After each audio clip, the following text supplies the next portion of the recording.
मैं नरेंद्र दामोदर दास मोदी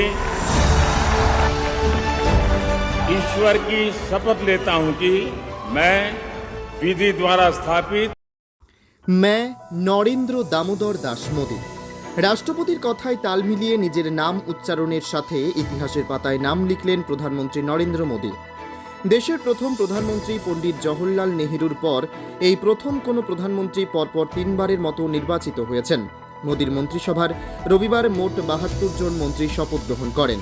৩০ জন পূর্ণমন্ত্রী এবং ৪১ জন প্রতিমন্ত্রী, ৫ জন পূর্ণমন্ত্রী এবং ৬ জন প্রতিমন্ত্রীর পদ ছাড়তে হয়েছে এনডিএর সহযোগী দলকে।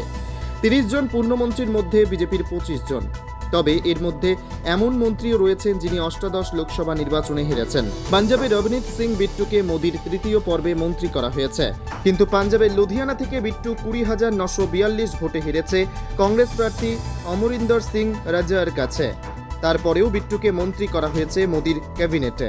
মনে করা হচ্ছে পাঞ্জাবে বিজেপির রাজনৈতিক অবস্থার অবনতির কারণেই পাঞ্জাব থেকে মন্ত্রিত্বের কথা ভেবেছে মোদি সরকার, আর সেই কারণেই লোকসভা নির্বাচনে হারার পরেও মন্ত্রী হবার সৌভাগ্য অর্জন করেছে রবনীত সিং বিট্টু।